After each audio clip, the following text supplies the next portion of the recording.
And I have a friend, Aminata Tori from Mali, and she said, Africa has been invaded. Another means of invasion by European in Africa, from some of the testimony that we've gathered, we have students from an international college in Germany, Robespierre, who testified to us that in Ghana there is a village where in the average living condition, the average life expectancy of the people is 25 years, because there are companies here in Europe, big companies in Europe, who went with all their waste products that are intoxicated chemical products, and then dump them in Africa water, in this ocean. And some of these things affect greatly the population living closely to this area. And then also most of these electrical products, whether scrap, telephone, batteries, and all these things that have poison, they deposit this thing in some of these Africa villages as source of waste that destroy this environment, and mostly it is women the first person that are affected, because in Africa it is the women who went out to fetch water in the rivers and in the seas, and most of these waters have been polluted by this toxicated chemical deposed in the water by European company. What do you think about this, and how do you think these things should be changed in the world? You know, there's a poster behind you which says short life products are destroying our future. Some of the people who would like to turn the climate crisis they've created into a new marketing opportunity. There's a lot of language of Bill Gates being a savior of the COP. And he's been presented around with heads of state. And the language he's using is decentralized solar is primitive. They want to appropriate all of the land, the biomass, and all the richness that supports life. And he is pushing a very dangerous proposal for Africa called AGRA, the Alliance for the Green Revolution in Africa, which basically means chemical fertilizers. That's why the first column here is about how much chemical fertilizers and industrial farming contribute to climate change. That's Norman Borlaug, who adapted plants to chemicals. Now the big push is coming from Bill Gates. So this is a toxic economy, and its roots are in war. All the chemicals we use in agriculture came from war. And Bill Gates is the carrier of this toxic future today. And then there are Monsantos and there are Syngentas and the fertilizer companies, whom I call the Exxons of agriculture. They're driving the language of this Yara, Cargill. So we've to get out of this toxic economy, toxic politics. We've got to turn to biodiversity and the earth. And we've got to start realizing that for everything that's produced through toxics, we have an ecological alternative. For the chemical farming, we have organic farming. For chemical fibers, petrochemical fibers, we have natural fibers. And everything that we do with the earth protects the earth, reduces the pollution, creates more meaningful work, increases democracy. So we have two parts very clearly coming out of the COP. A Bill Gates riding high and saying, I took software which belonged to everyone, made it my property, collected royalties, became a billionaire out of nothing, out of stolen software, and now I'll behave as if I'm the big philanthropist. He's a thief. And all of the 1% solutions are solutions of theft. And something extremely serious is at stake. I have a book called Making Peace with the Earth, in which I have a whole chapter on what they're calling the green economy, where they really are appropriating our language of green and then saying, no, a woman carrying twigs to make food, that's polluting. We're going to ban it.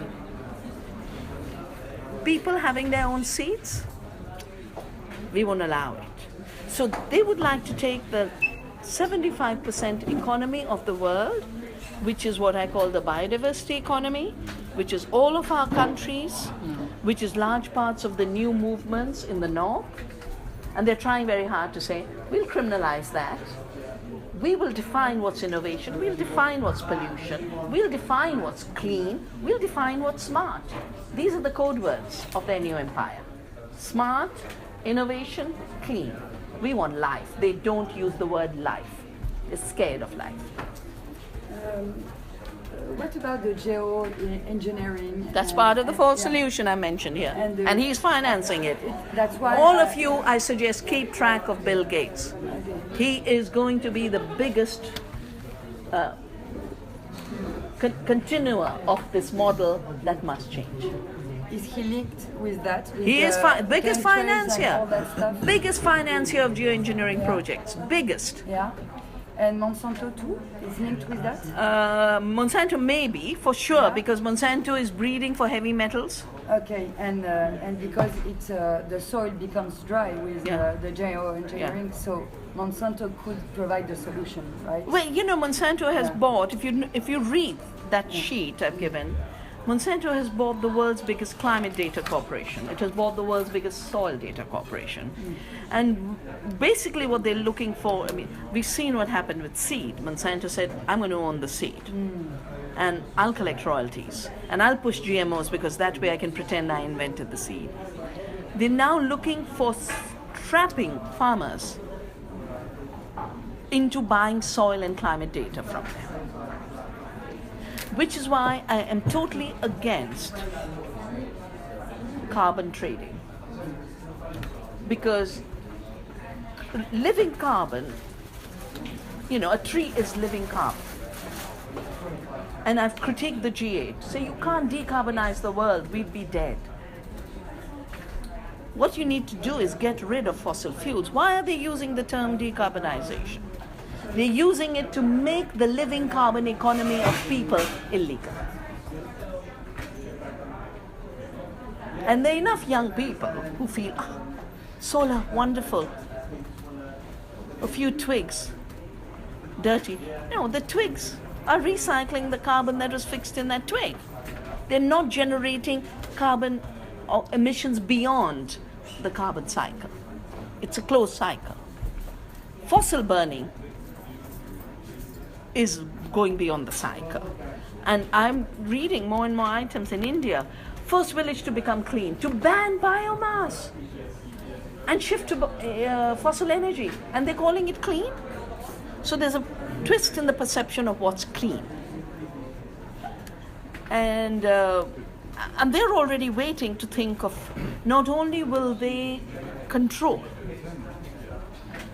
agriculture. Mr. Gates has put out a plan for one agriculture.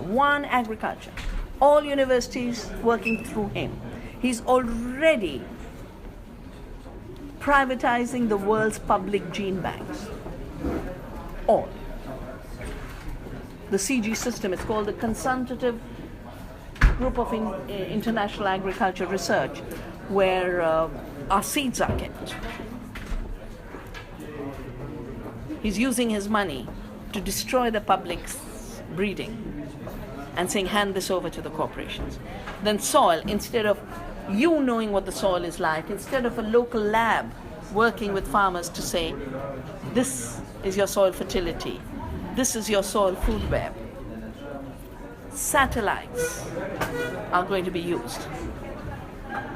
And Monsanto has already made an agreement with Deere, you know, the tractor company, that in those machines they're going to fix Monsanto spyware, it's called. So when the tractor moves, it's going to send the data of what the farmer grew, which variety he grew, how much crop he had had. And they're looking for a total control system that has already destroyed the planet, but pretending it's clean now. And so what do we need? What we need at this point is a much deeper understanding of ecological processes. To not get confused with this language.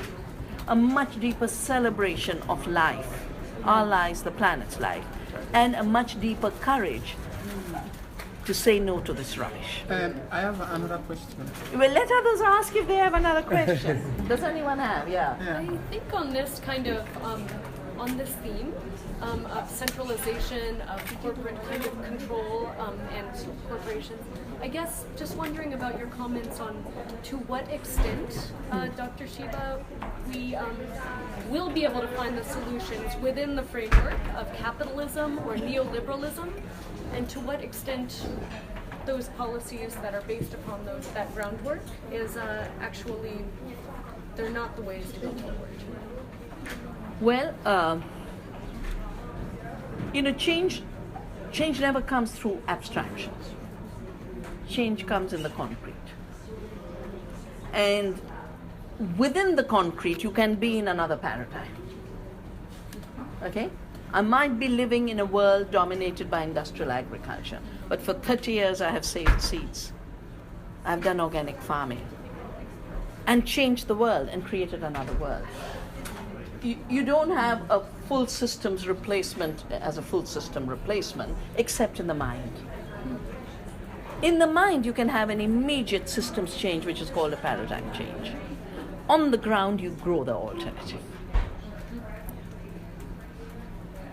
Just following on from that question, in a way, do you think there are any genuine alliances you can have with multinational corporations?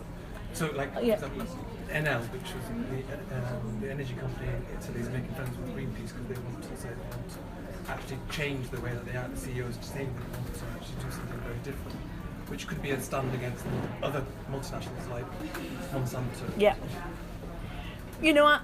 I'm trained as a physicist. I dealt only with abstractions. I used to believe the world can be explained in algebraic symbols, and words were nonsense. I realize today that the only place you can answer any question is in a concrete situation, not in the abstract. So your question is an abstract question. It's concrete for Greenpeace. They've come to Greenpeace, fine. But you don't generalize. In the concrete, you figure out, yes, this particular company is changing in this way. This particular organization feels it has the confidence to not be co-opted by this change, then it's fine. I really feel the biggest trap we have right now is living in generalizations. We've got to get rooted.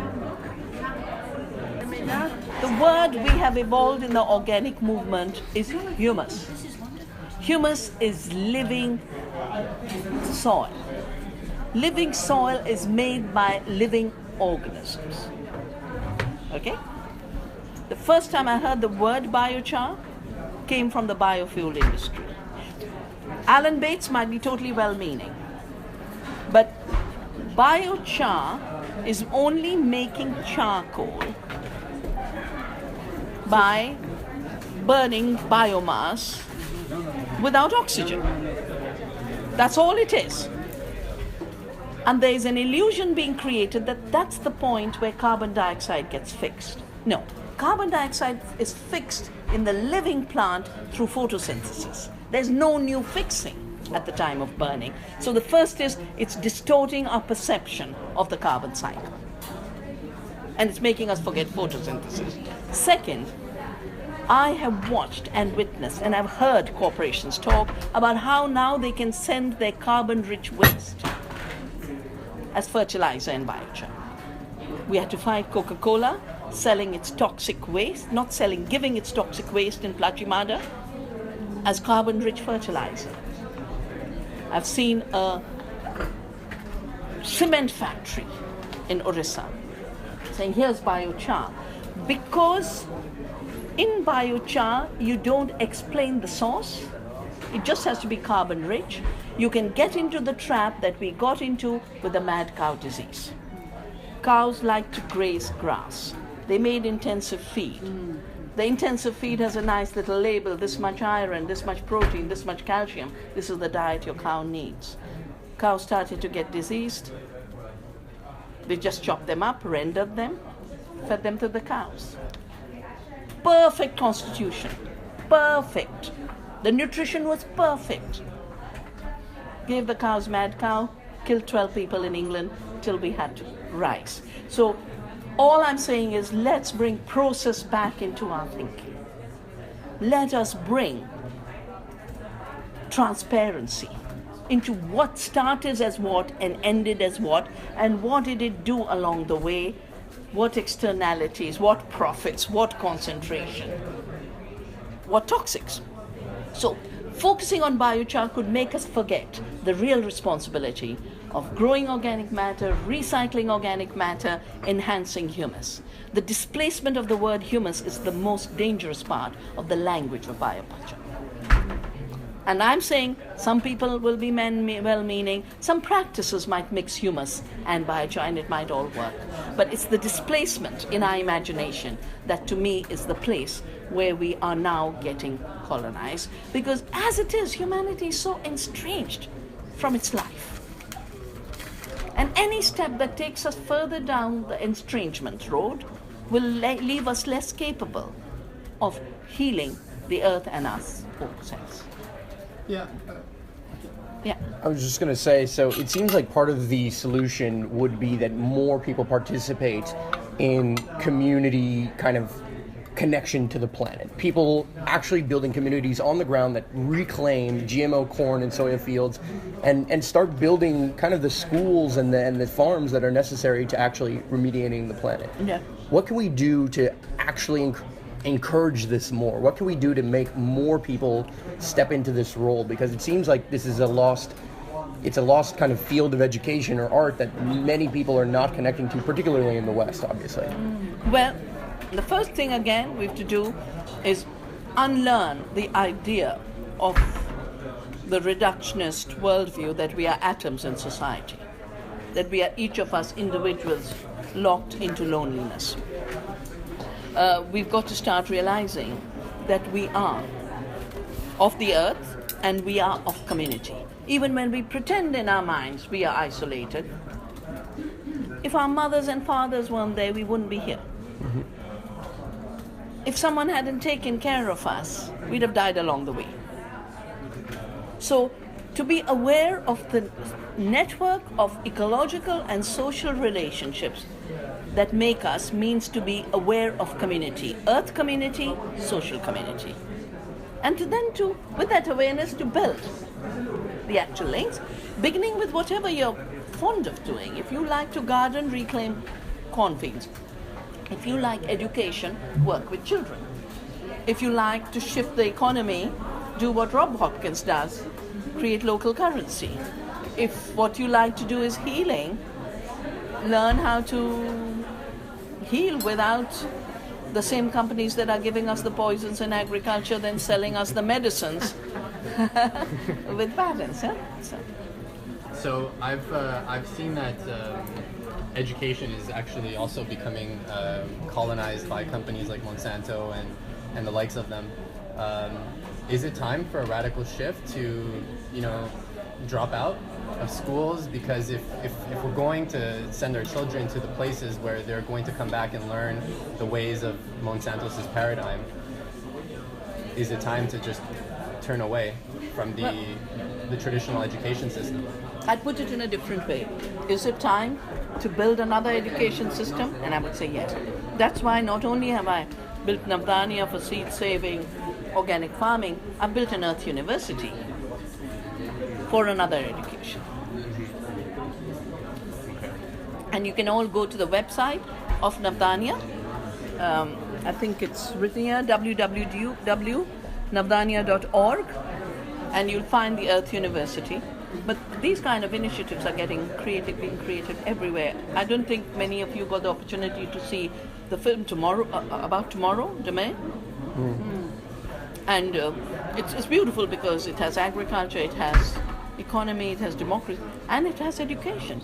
How Finland, which has the highest performance rates in school education, just gave up the old model and learned from Montessori and Steiner to create a public education system. So it is time for another education, because all our education, if you think of it, earlier education was the scholastics, the church controlled it. that gave way with the rise of industrialism and capitalism to university education, where you were given a fragmented, one-dimensional knowledge to do one thing, and you knew nothing else. And then now they're telling you, well, that's not good enough. You've got to learn totally new things, and you have to have new skills. And all the skills are to fit into a global economy which has place for 3% humanity. We've done these calculations. We are 3% humanity would be controlled, would have space in a corporate global economy, and that means the rest are redundant. So of course you need another education. Yeah. You are concretely describing future totalitarianism with Monsanto, Bill Gates, and all that stuff. How, as citizens, we can act concretely? Well, you were mentioning the communities, but in 2050, 70% of the population will be urban. So do you think we have to do it in the urban scale, or we have to go back to the soil and the country and beginning to work on self-sufficiency? Yeah. One more thing we have to really learn to unlearn is we are made to think in linear pattern and with an inevitability that this is the way things work. We are made to think, urbanization. Why is there more urbanization? Because globalization and industrial agriculture has rendered farming unviable through dishonesty. Farmers aren't earning enough, not in France, not in India, not in Africa. Because the system is designed to sell high-cost inputs to the farmers, buy cheap commodities from them. That's an economic system that can't sustain itself. But the corporations make it both ways. They make profits by selling inputs and by buying cheap commodities. And then they have vertical integration to make profits further down the line. So, urbanization is not an inevitability. My country, because the British had exploited us, they left us with a Great Bengal famine. When we became independent, the first thing we did was land reform. Second thing we did was universal public food security. Between the two of them, the fact that small peasants got a fair price and had a market through the public food meant that small farmers were totally viable in India.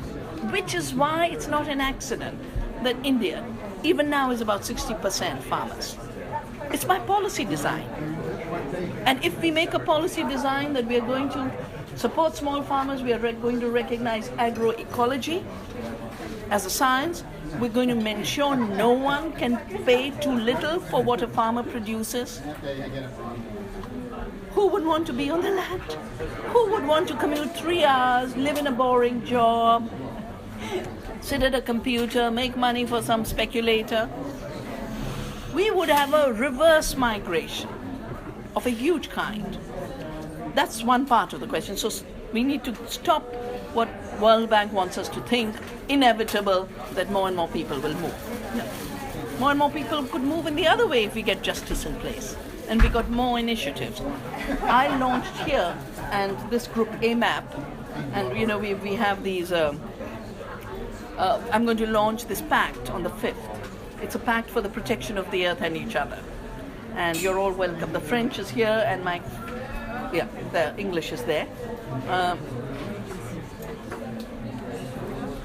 AMAP are urban people who became farmers. Yeah? The managers, chemists, and now they had brought me here to launch the Greater Paris region organic system. What are we looking towards? That the city, instead of Parisians eating junk that's coming from wherever it's cheapest to get, they get organic from their closest farmers. And that relationship of a new food economy does two things. It allows the citizens to get good food they know is healthy for them, but it also allows resources to be plowed back to the farm so that the farm becomes viable. You need to do that. But in addition to that, you need to bring the village into the city. When I say village to the city, we need to do more urban farming. It's totally possible. It's happening. It's the biggest revolution taking place today. Urban gardens. Biggest. Yeah, my last question. Promise, last? My question is going about solar electrical engineering, because like presently solar engineering is gradually taking over in Africa. My question is that, is it solar engineering, is it a perfect green electrical engineering system for Africa, or it's something that is doing more harm than good to the people of Africa? Because like these solar batteries that store this engineering, they are very harmful to human beings, to the life of citizens. And most of these things are not taken care of by some of this engineering or some local authorities that are controlling this thing. They are just left like that in the street, and it's very harmful, especially to children. So do you think this is something that is good for Africa? Well, or what? you know, this is the way we've repeatedly said. You need to do full cost accounting. And the full cost includes all ecological externalities and all social externalities. And that's why the language was created, which is somehow being forgotten again, called life cycle approach. Take the life cycle of a product and then assess. Hello.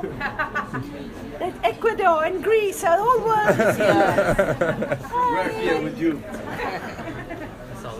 So we need, you know, it's that third column in this poster that's the most important one, because there's such rapid spread of false solutions. I'm not saying decentralized solar is not good, and there is now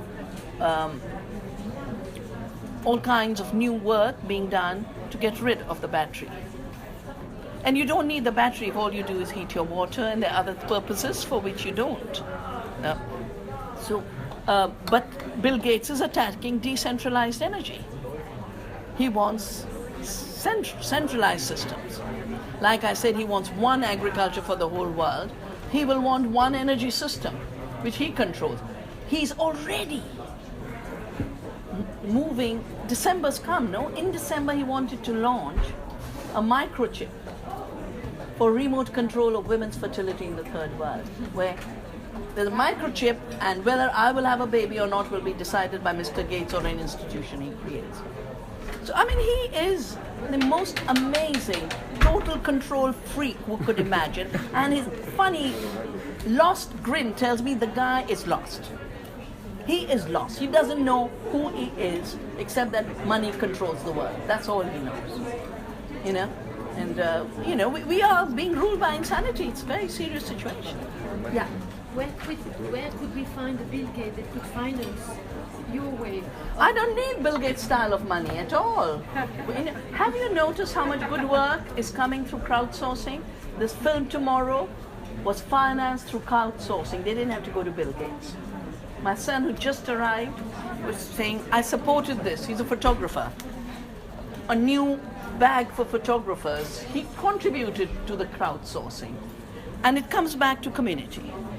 We will either see ourselves as powerless, and we will constantly delegate power to governments that don't care, and people like Gates, who, while pretending to be a philanthropist, is only thinking how to make the next buck. He's actually, everything he's doing is making a new business opportunity. And we will constantly say, oh, we are too poor, we are too stupid, we are too powerless. The minute we reclaim power and say we have the power to make change, we have the power through community to mobilize resources. You know, I've built the organic movement in India only through recycling the money.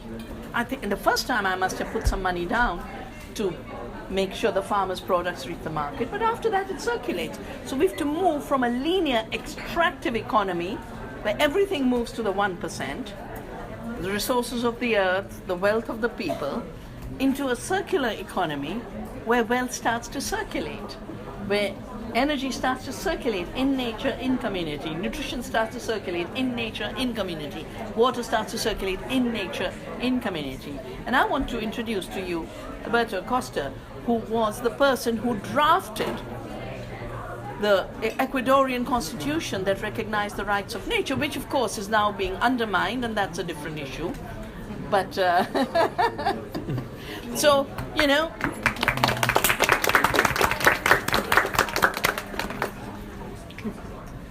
I think that power is removed from government and from the 1% when we remove our focus from them, right? Because I mean, we consent to give them power by following them, and I think we're already starting to do a good job by being here, not doing that, and responding to the grassroots. So my question is, in your experience in India, how do you go about celebrating the farmer more? How do you go about making it more attractive, more consumable for people to want to go back to the rural areas?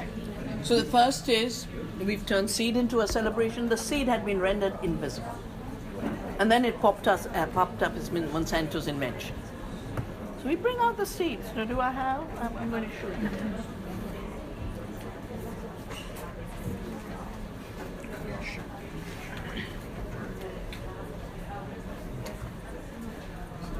This is how we celebrate. Next year is the year of pulses. Yeah? So we've already started preparing. I've already done an analysis of how you don't have to take fossil fuels, burn them at 550 degrees, create a toxic fertilizer which ruins the climate, 300 times more lethal than carbon dioxide, kills our oceans, destroys our soils, removes this wonderful protein from our diet, when the pulses do it non-violently with the rhizobium, you know? So the diversity, we celebrate through food festivals. Like I said, we have an Earth University, where some courses are about the big picture, but many are just how to farm better. And I have to tell you, in the last 10 years, well, remind me now, Pavlos is here from Greece, and he spent a very long time with us in India. And we're now getting software engineers, we're getting financial people. People say, I made all the money I could, but I'm not happy. Now I want to be a farmer. So I always say, after everything else, it's the soil that's calling you.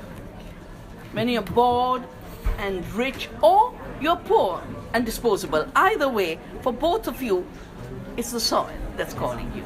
And of course we bring the best of science to it. What they call science is not science. Because if you don't know the soil and its web of life, see, what Monsanto is selling as soil science is what can be measured from a satellite through GPS, which at best can be the chemicals in the soil, but not that invisible mycorrhiza, which is the real life of the soil that makes the human. So all of this, knowledge, practice, celebration, and you've eaten a good meal. I'm eating a wonderful risotto, and I have to tell the chef, it is so good. And talking about, I've been to the COP at Le Bourget twice. It is so miserable. They don't even have water to drink. It's like torture has to be the way you live. And here it is, celebration has to be the way you live. Yeah. So you mentioned that there's, a solution that might come from local currencies, right? Putting in money at the beginning, but then having that money circulate in and of itself within the community. I think fundamentally, our financial system is not allowing us to have that kind of, that ability to let that money stay within the pockets of the people, right? It's always ending up in banks, and the banks are controlling the interest rates, all these things. So there's always this kind of financial engineering that is kind of keeping people poor, essentially. What role do you feel kind of alternative currencies or local currencies might be able to have in, restoring kind of I guess the balance in humanity, the balance in what we really need for those local communities to actually thrive. When I said circular economy, I didn't mean only circulation of money. Of course, yes. Because money is a means at the end of a process. Absolutely. Long before that, you have circulation of wealth. You have mutual give and take. So for the South, for the countries of the South, I think the first step for us is to prevent the commodification of our resources and lives. So I have fought against the privatization of water, and we won every battle. I have fought against patenting of our seeds and biopiracy. I have won every battle on that. The issue of climate change, more complicated. I've written a book called Soil Not Oil, and there will be copies at the table downstairs where my colleagues are there. In Soil Not Oil, I've shown how emissions trading is not a solution, and in effect, what the climate discourse has done is first you allowed corporations to privatize the atmosphere by dumping their waste, the atmospheric waste, into the atmosphere. In a way, climate change is like the garbage dump that we see. It's a landfill in the air, but causing similar problems. Then the solution in Kyoto Protocol was, we will allocate this air and atmosphere to the polluters. So they took our commons second time over and handed it over to the polluters, who then did emissions trading, made lots of money out of it. Pollution was to come down by 5%, went up by 16% in the Kyoto period. And all this is about beyond Kyoto. Now they're working new ways to do more commodification. Carbon trading, soil carbon monitoring, data selling, all of this is commodity. So commodification takes something that is ours and is shared, turns it into a commodity that we must buy from those who stole it.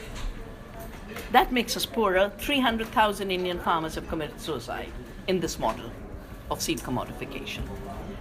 If we don't get the full price for what we sell, if we only prepare commodities for the global market, farmers will always be losers.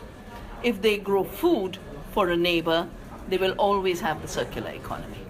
That's what this AMAP, Greater Paris region is. That's what the Navdanya model of circulation is. Farmers get more.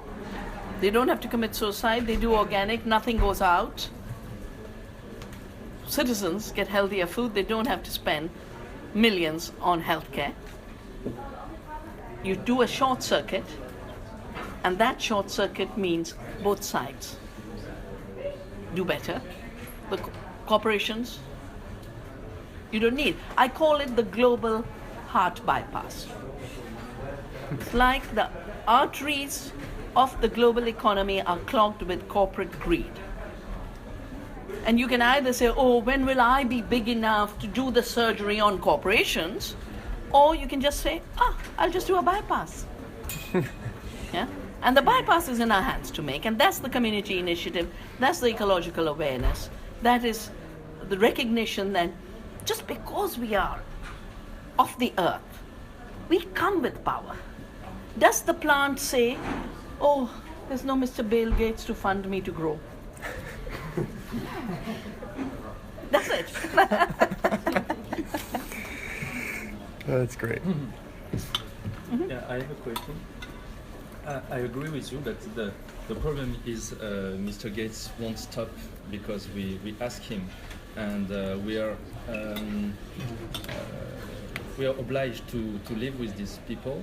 And how can we deal with them? How can you make Bill Gates or these companies your allies, or will be there a kind of war or a kind of struggle? Because it's very important. Bill Gates now is at Le Bourget and we're here at Gare du Nord, but we know that they are very powerful, and if we don't try to get everyone, I think there will be a lot of people losing if we are in a kind of fight. So how can we do to make your solution their solution and to change the kind of program, the kind of software they have in mind. I just talked about this bypass. Yeah, but bypass, they will still live. They will still be there. They won't. Well, again, when I started to deal with Monsanto, I dealt with the recognition that here's a company which had no role in seeds, wanting to control our seeds. You don't think of Monsanto as the company that controls the seed.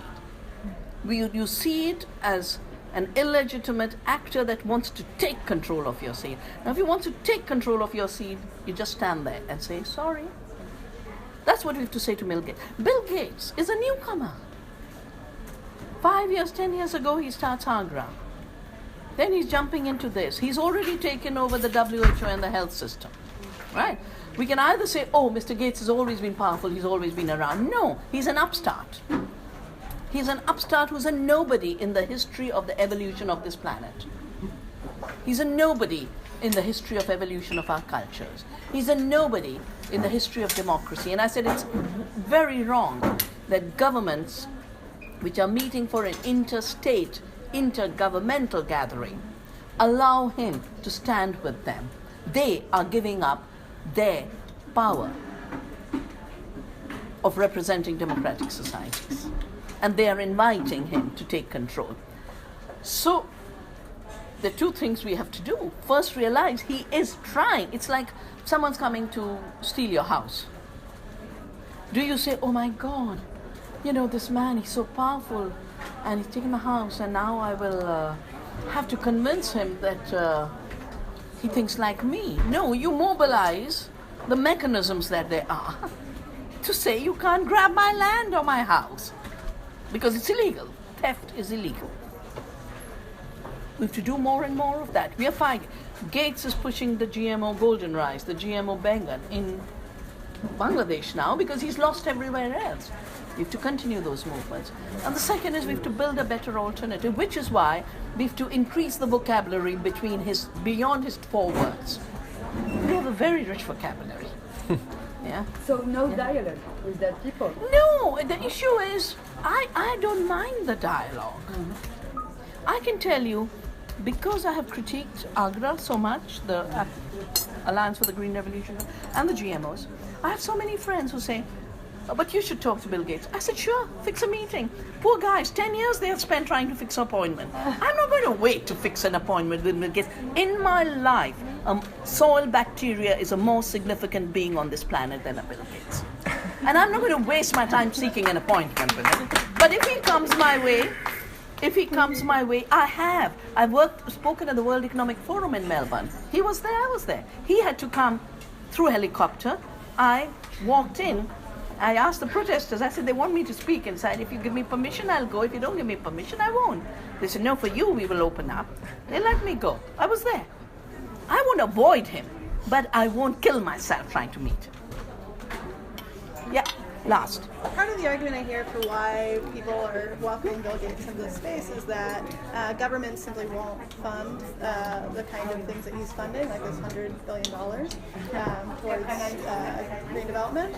And so I'm wondering what you think, both in terms of green development and what we're talking about in terms of building local economies, what the role of public financing is. While there is so much austerity. Okay, no, so that's a wrong framing. If you look at what is financing a bad agriculture that's killing our health, killing the planet, destroying our small farmers, $400 billion of subsidies in the OECD country, distorting agriculture and wiping out the planet. 400 billion. If you begin with only cutting it to half, and say, and over 10 years you cut it to 0 because we shouldn't have toxics in our food, you already have 200 billion. Double the amount you need. Why make yourself look like you have nothing when all the money is going for the wrong things? Thank you. Thank you very much.